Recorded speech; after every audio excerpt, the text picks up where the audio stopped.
Muy buenas tardes, lluviosas, tormentosas y... ¿os podéis poner de pie un momento? Vamos a pedir un minuto de silencio por la ley. Bueno, bromas aparte, ya nos podemos sentar.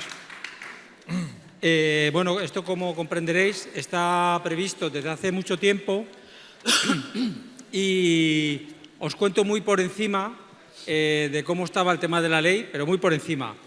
Desde la asociación, desde un principio, hemos participado en todo el proceso legislativo, desde que se aprobó el Real Decreto, la información pública, el proceso de enmiendas. Y la semana pasada teníamos reuniones en el Senado con el Grupo Socialista, el Grupo Popular y con el Grupo PNV para mejorar todavía más el redactado. Esto fue la semana pasada. Y bueno, con la disolución de este lunes de las Cortes españolas, pues automáticamente todos los proyectos de ley que estaban en tramitación, que son 62 concretamente, quedan sin efecto. Es decir, lo que quiero aclarar, porque mucha gente me ha preguntado, esto no queda en una bandeja y luego se retoma. Habrá un nuevo Parlamento y ese nuevo Parlamento tendrá que decidir, a partir de los proyectos que el Gobierno correspondiente decida, qué nuevas leyes se van a abordar. De manera que esta ley, en el caso de que se quiera volver a rehabilitar, hay que iniciar el trámite desde el principio, desde el proceso de aprobarlo en Consejo de Ministros, información pública, etcétera, etcétera. Como comprenderéis, dependerá también de las prioridades que tenga el Gobierno que esté en ese momento. Entonces, la ley, hoy por hoy, ya no tiene vigencia y no tiene visos de tener avances, tal y como está redactada. Lo que sí llamamos la atención a todos es que es verdad que hay que sacar enseñanzas de lo que hemos visto. Y ahora, durante la mesa pues vamos a comentar un poco este tema también. ¿De acuerdo? Bueno, pues vamos a empezar con Pedro, ¿no? En líneas generales, ¿qué te ha parecido el proyecto de ley? Vamos a intentar ser breves, porque está lloviendo y, bueno, llegamos también como última mesa y... Bueno, buenas tardes a todos y gracias a Conecta por invitarnos. La cuestión del proyecto de ley y su tramitación personalmente ha sido algo muy interesante para vivirlo desde dentro, las negociaciones con los grupos políticos o con los grupos parlamentarios, pero la realidad es que, si bien puede haber discusión sobre la necesidad o conveniencia de haberse desarrollado una ley que regule los servicios de atención a la clientela, la realidad es que el ejercicio en sí de la redacción de la propia ley ha sido bastante deficiente. Y realmente hemos tenido que trabajar mucho desde la asociación para intentar encauzar de alguna manera todas las cuestiones que veíamos lesivas para las empresas del sector, y realmente creemos que hemos conseguido en parte estas circunstancias. Retomo también el comentario de José Francisco en relación con los aprendizajes que debemos adoptar de esta tramitación, porque yo creo que en general en España esperamos siempre al último momento para resolver los problemas cuando se nos echan encima. Y se vaya a tramitar o no de nuevo esta ley más adelante, yo creo que hay empresas que deben reflexionar internamente si sus servicios de atención son de suficiente calidad. Muchas gracias, Pedro. Santiago, buen conocedor también de todo lo que hay detrás de una normativa que de alguna manera pues, va a regular la eficiencia de los servicios de atención al cliente. ¿Qué es lo más positivo que encuentras en el proyecto de ley? Y sobre todo, que me interesa mucho más, ahora que la ley está detenida, ¿no? ¿Qué es lo que se debería desarrollar en el futuro para mejorar? Bueno, también muchas gracias por invitarme y a todos por estar aquí. Antes decíamos, hombre, no se puede hablar mal de una ley que acaba de morir, con lo cual pues, tenemos que sacar buenas conclusiones y aprendizajes, ¿no? Y ahora, en serio, como decías, pues algunas cosas tenerlas en cuenta, porque creo que, muy sinceramente, el espíritu de la ley, algunos de los, sin entrar en los detalles, que igual luego sí que nos da tiempo, el espíritu de la ley era correcto. Cosas como la transparencia al cliente, ¿no? Que un cliente que pide una reclamación, que seamos capaces de darle respuesta y que explicarle cómo está. ¿Quién no puede estar a favor de continuar en esa dirección? O de hacerle fáciles las cosas a nuestros clientes. y que si llaman por teléfono y luego van a una canal presencial, bueno, le podemos llamar omnicanalidad o ponerle palabrejas raras, que técnicamente, insisto, esto sería más discutible, pero hacerle fáciles las cosas a nuestros clientes creo que es fundamental. Y para mí un ámbito muy importante e interesante era, y que tenemos que seguir avanzando, es la protección a las personas más vulnerables, ¿no? Introducía elementos de protección a personas con discapacidad, a las personas mayores que tienen más dificultades en medios digitales o por determinados motivos, y creo que estos son tres aspectos que debemos retomarlos y continuar trabajando en ellos. Bueno, yo coincido plenamente con lo que has dicho, Santiago, porque creo que son temas conceptuales que nos ayudarán al sector, además, a mejorar absolutamente. José, desde tu punto de vista, ¿cuáles dirías tú que son los puntos problemáticos para implementar nuevos procesos en las empresas de la industria? Bueno, vamos a ver. En primer lugar, muchísimas gracias yo también. Gracias por invitarnos en Conecta y darme la oportunidad de explicarme. Me voy a poner... yo tengo dos papeles en este diálogo, ¿no? Uno es el de empresa, que también está obligado a cumplir con esta ley, y el otro es el de hacer de abogado del diablo. Entonces yo me voy a poner el papel, en este caso yo creo, un poco de consumidor. Y con mi experiencia propia lo que sí puedo decir es que sí que los consumidores, yo creo que todos lo sufrimos a diario, con muchos de los servicios que esperamos que nos presten adecuadamente todas las empresas, sin personalizar en nadie, y que efectivamente yo sí creo que es necesario poner una serie de reglas y una serie de restricciones o de limitaciones al tipo de servicio que prestamos, ¿no? Dicho esto, mi impresión personal es que uno de las grandes barreras o los grandes obstáculos que pueden tener las empresas y por lo tanto tienen que hacer esfuerzos es aparentemente tener que personalizar más en lugar de digitalización. Es decir, ahora mismo que estamos en la era de la digitalización, en la era de la tecnología, donde todos hemos avanzado una barbaridad, donde todas las empresas que hay aquí que participamos en ese tipo de eventos, estamos sobre todo empeñados en acortar los servicios, en ser mucho más productivos, en rendir muchísimo más y, por lo tanto, también enfocados en dar un mejor servicio a nuestros clientes, parece ser que no es suficiente, ¿no? Y entonces, desde mi punto de vista, parece ser que hay que humanizar mucho más el servicio que se está prestando en este momento, con lo cual sí que aparentemente supone un retroceso en la tecnología que hemos estado aplicando todos durante muchísimos años últimamente, incluida mi empresa, y, por lo tanto, parece que hay que hacer una desinversión o una especie de desamortización para volver a invertir en lo que se utilizaba más antes, que era la parte humana, en ampliar personal, en ampliar personas, por aquello de tener que cumplir todos esos requisitos en mucho menos tiempo del que antes estaba establecido, o en tardar menos tiempo en responder una llamada, etcétera, etcétera. Todo eso supone, yo creo que más personal, más inversión, más dinero y más coste. Bueno, como veis, es una mesa donde hay disparidad de criterios que yo creo que recoge un poco también el sentir de la globalidad social, ¿no?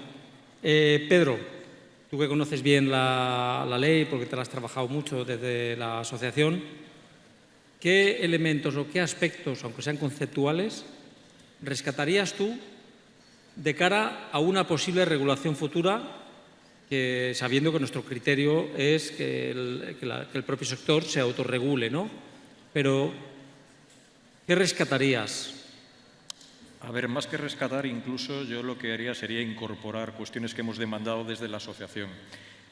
Coincido con Santiago en que el espíritu de la ley, sobre todo desde el punto de vista de consumidores, pues puede ser más o menos necesaria. Desde el punto de vista de empresas, yo creo que en general nos gusta poco que nos regulen o que nos hiperregulen, pero lo que no puede ser es que nos regulen con algo que no concreta, que genera incertidumbre y que genera, al final, inseguridad jurídica, que es un poco la experiencia que hemos estado viviendo con esta ley. Entonces, el espíritu de una posible regulación, lo que tendría en cuenta, en primer lugar, es que debemos participar las asociaciones que representamos al sector desde el principio, que debemos aterrizar muchísimo más la ley. Esto significa probablemente no llevar al cuerpo legislativo, al cuerpo legal, los detalles de lo que entendemos en el sector por KPIs, pero que es imprescindible generar y desarrollar una norma para poder homogeneizar las prácticas de mercado, para que se puedan medir y para que no tengamos inseguridad jurídica. Entonces, más allá de aspectos concretos, como puede ser la rapidez en la atención, que eso puede ser discutible, yo creo que la calidad final medida por parte del cliente, transparentada en un ejercicio de publicación obligada, pero por parte de las empresas, y comparable realmente, yo creo que puede aportar mucho valor porque va a generar esa competencia que a lo mejor hoy no existe. Muchas gracias, Pedro. Santiago, había uno de los artículos que quizás ha sido el más polémico o por lo menos más comunicado, que hacía referencia a los tiempos de acceso y se hablaba del 95% de las llamadas menos de 3 minutos. Así. Luego se ha matizado mucho en el Congreso y probablemente habría tenido alguna modificación en su tramitación en el Senado, o eso es lo que creemos. No te quiero preguntar sobre este tema concreto, pero sí te quiero preguntar sobre, en tu opinión y en tu experiencia, el acceso a los servicios de las compañías, o la tuya o cualquier otra, da igual. ¿Cómo crees que debe ser, teniendo en cuenta pues, todo el proceso de automatización que vivimos, todo el proceso de eficiencia que vivimos, todo el proceso de filtraje de tipos de llamadas que vivimos, ¿no?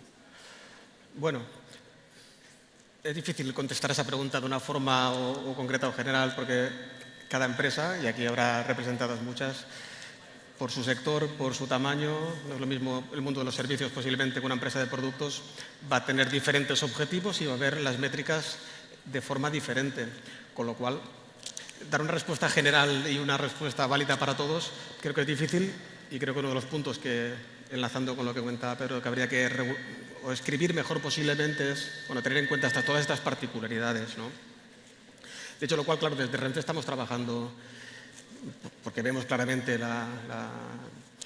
el objetivo de mejorar la experiencia de nuestros clientes, estamos trabajando para mejorar nuestros indicadores, nuestros procesos, por nuestras circunstancias particulares, la liberalización del sector de la alta velocidad y del transporte ferrocarril en general, pues nos estaba obligando ya a transformar procesos, estaba obligándonos a transformar sistemas, a mejorar los indicadores, con lo cual estábamos en esa dirección, no estrictamente que nos estamos adaptando a ese 95-3, estamos hablando de un 70-30, 70% de las llamadas 30 segundos, con lo cual nuestra exigencia ya era mayor porque esa era nuestra vocación.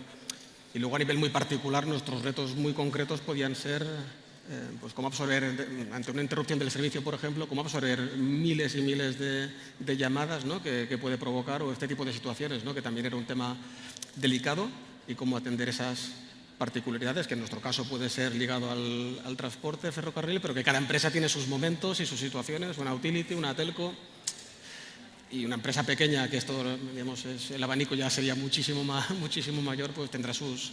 Con lo cual creo que no hay una respuesta única. Cada empresa tiene que ver cómo ve los indicadores, los procesos, los sistemas. Luego también enlazaré con tus comentarios anteriores. Pero bueno, esto es lo que creo que... Muchas gracias, Santiago. José, como eres el abogado del diablo y te has puesto en la piel del cliente, pues voy a hurgar por ahí, ¿no? ¿Tú crees que es necesario regular la atención al cliente? ¿Y en qué parte crees tú, si estás a favor, claro, crees tú que hay que regular? Yo creo que la regulación como usuarios yo creo que es fundamental para todos los que estamos aquí, independientemente de las empresas a las que representemos, ¿no? Pero es fundamental que alguien nos diga cómo, alguien, digamos, proteja al ciudadano o proteja al consumidor en el sentido de poder dar salida y poder dar solución a un problema que pueden tener.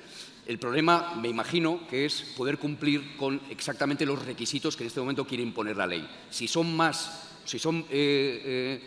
factibles o menos factibles es un tema en el que vosotros tenéis vuestros KPIs y sabéis perfectamente si podéis cumplirlos o no los podéis cumplir.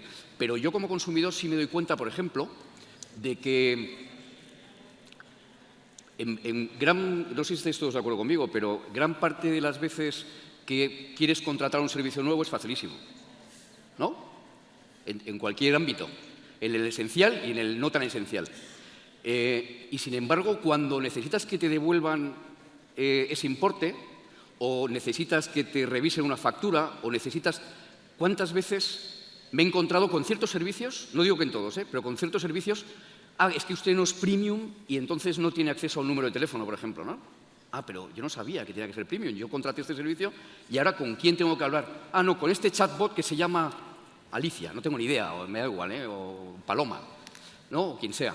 Y teóricamente, entre las FAQs y el chatbot, supuestamente ya se tienen que resolver cualquier, pero eso tiene una limitación importante. Y yo creo que en ese sentido debe haber una protección al usuario, una protección al consumidor para, asegurarnos de que el servicio que estamos contratando va a tener una contraprestación, ¿no?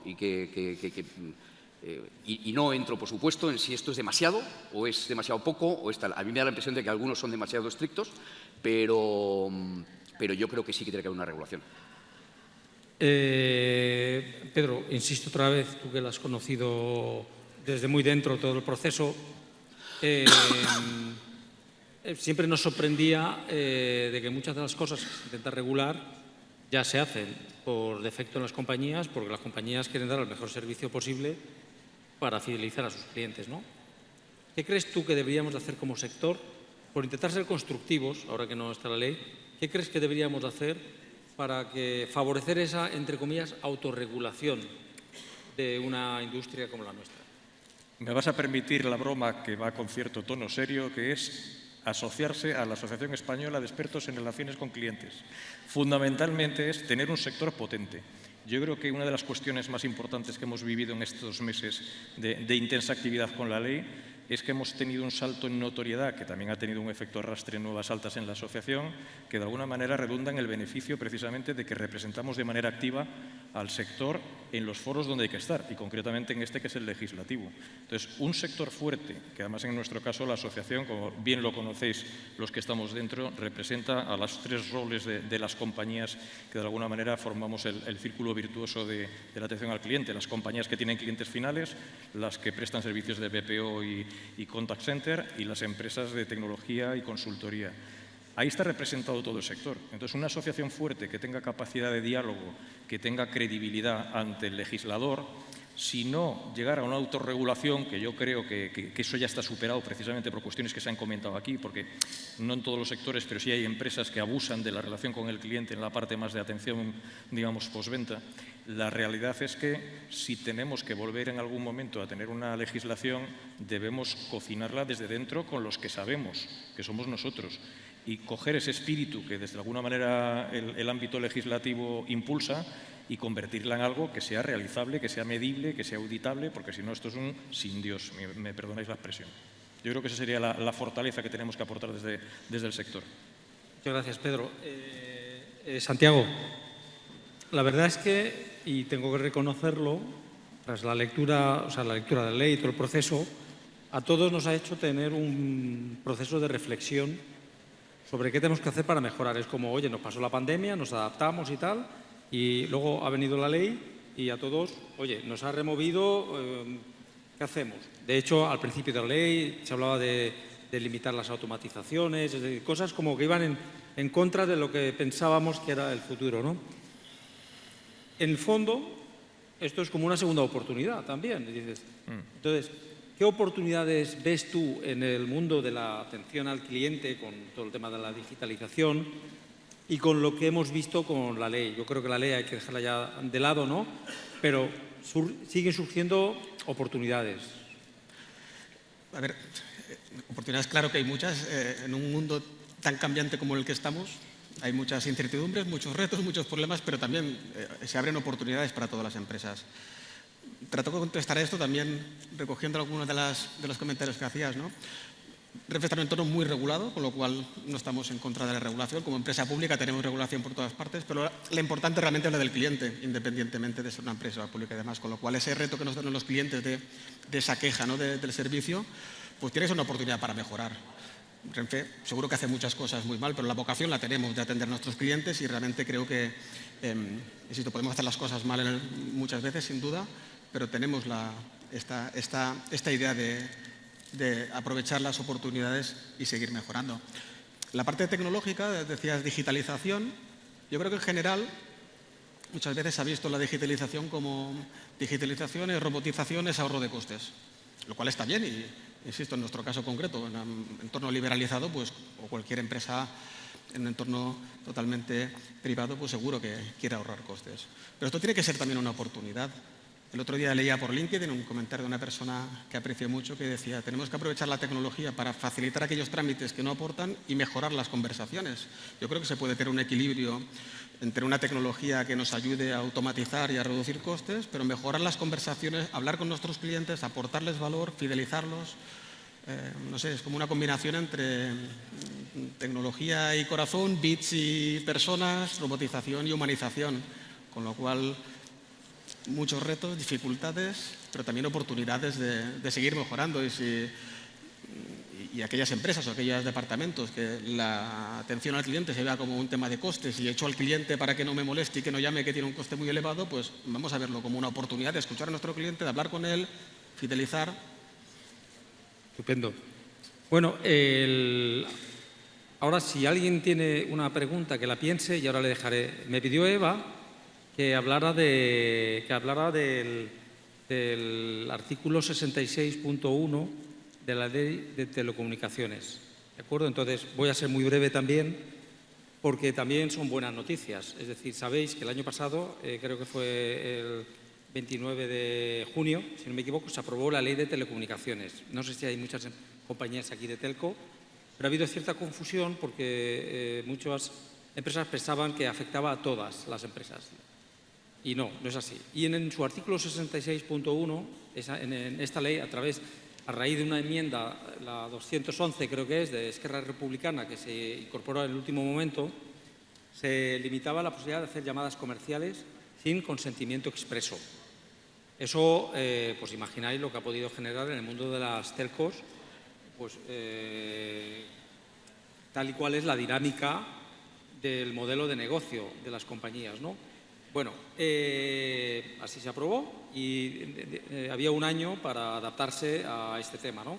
Las compañías, pues más o menos, cada una ha ido trabajando en el tema de los consentimientos expresos y tal, pero es importante que dentro de ese proceso, en paralelo, se han ido haciendo actuaciones más ligadas con la Agencia de Protección de Datos, porque realmente, aunque se legisle de esa manera, es verdad que luego hay un desarrollo normativo que tiene que ver con el responsable, que es la Agencia de Protección de Datos. Entonces, recientemente, hace un mes o 2 meses, la asociación, junto con la asociación CEX, hemos participado y hemos presentado una propuesta para mejorar el redactado del informe que desarrolla exclusivamente el artículo 66.1 de la Ley de Telecomunicaciones. Y entonces, más o menos, y lo resumo, hemos enviado a los asociados una nota técnica con el detalle, pero más o menos lo que viene a decir es que efectivamente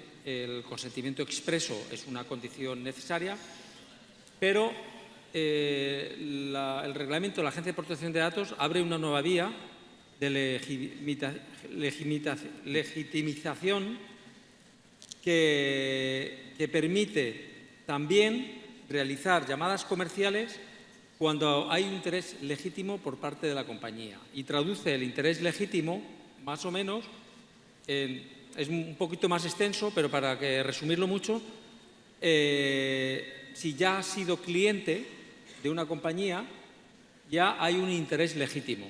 Hay más matices a la hora de definir este parámetro, pero por ser un poco muy didáctico, sería ese. Entonces, se ha abierto una ventana importante para las empresas de telecomunicaciones para pues poder seguir desarrollando su modelo de negocio en ese sentido. Entonces, bueno, si alguien está muy interesado en tener más detalle, pues que nos lo diga y os pasamos la nota técnica que hemos elaborado para este punto. Ha sido una actividad que hemos hecho en la asociación en paralelo con el tema de la ley también, el tema de la Agencia de Protección de Datos para este punto que llevaba coleando pues casi un año, ¿no? Y bueno, y nada más, no sé si hay una pregunta y si no, despedimos la mesa, que es tarde y tampoco queremos pues alargar mucho más, salvo que haya alguna pregunta determinada. Bueno, pues muchísimas gracias Y nada, a vuestra disposición y muchas gracias a vosotros también. Muchas gracias. A ti, José Francisco. Muchas gracias. ¿Les hacemos una foto? Sí, vale, vale. Nosotros somos de fotos. Vale, gracias José Francisco, Santiago, José. Muchas gracias, Pedro.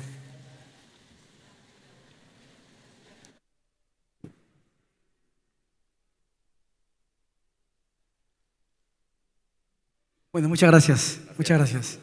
Bueno, vamos a clausurar el evento con un vino que los invitamos a degustar afuera, patrocinado por Avaya, un vino español.